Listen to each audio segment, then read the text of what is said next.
La nouvelle C3, c'est la star de la rentrée. C'est déjà la 3e génération que nous allons découvrir ensemble aujourd'hui. Fini le style à papy, place à la modernité pour séduire les jeunes. Nouvelle recette pour un objectif très ambitieux. Citroën vise en effet la 3e marche du podium en France, mais également en Europe, rien que ça. Voyons voir déjà ce qu'elle vaut face à ses rivales de toujours, la Renault Clio et la Peugeot 208. Design, vie à bord, qualité, vous saurez tout sur la nouvelle C3. C'est parti! Tout change à l'extérieur. La nouvelle C3 adopte le nouveau style de la marque. À l'avant, phare à double étage, large chevron qui s'étire sur toute la longueur de la calandre, mais également des protections plastiques. Des protections en plastique que l'on retrouve également à l'arrière.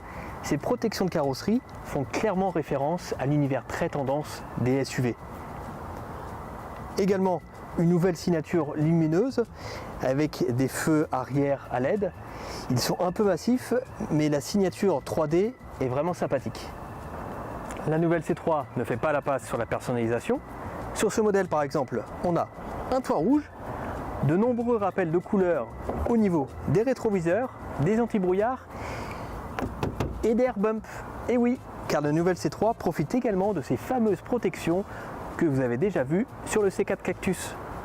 À côté, la 208 et la Clio font nettement moins originales que la C3. Le style est plus classique, les lignes plus tendues, malgré les restilages récents.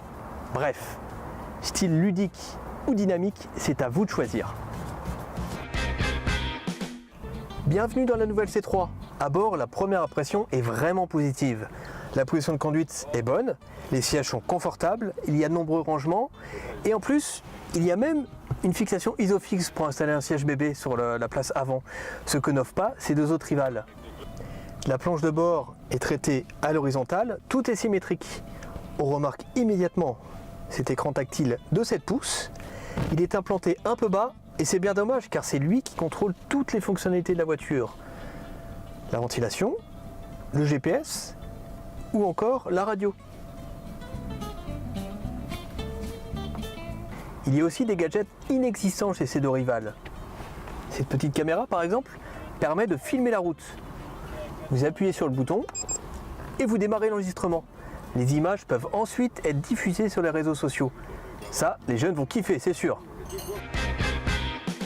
Bref, Citroën a tout bon, sauf sur le plan de la qualité perçue. Les plastiques sont trop durs à l'intérieur et en plus ils côtoient des éléments plus qualitatifs comme ces poignées de porte.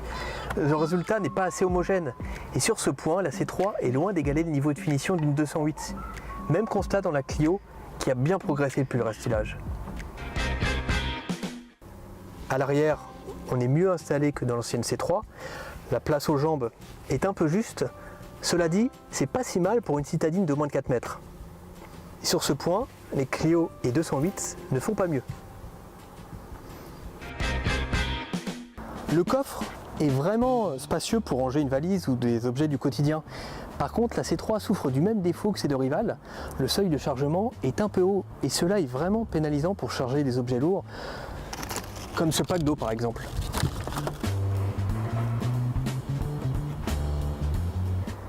La modularité est très basique dans la C3. On peut par exemple rabattre la banquette arrière pour gagner un peu plus d'espace. Par contre, il n'y a pas de plancher plat par exemple. C'est également le cas dans la Clio et les 208. Mais bon, c'est pas forcément un point faible sur le segment des citadines.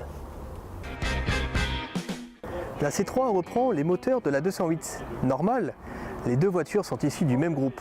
D'ailleurs, elles partagent la même plateforme. Par contre, il y a moins de chevaux sous le capot de la C3. 100 chevaux maxi en diesel contre 120 pour la 208.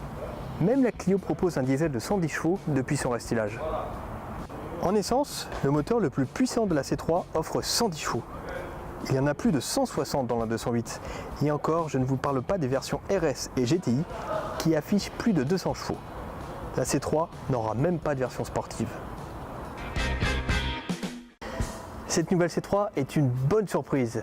Nous, elle nous a bien plu pour son côté ludique et on est persuadé qu'elle a de sérieux atouts pour plaire aux jeunes, à condition que les prix ne soient pas trop élevés.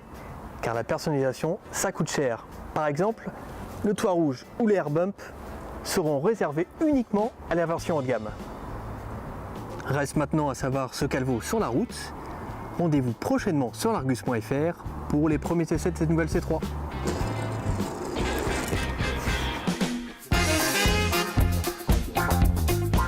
Vous pouvez par exemple rabattre la banquette arrière pour gagner un peu plus d'espace. Putain, attends, cette ceinture me fait chier.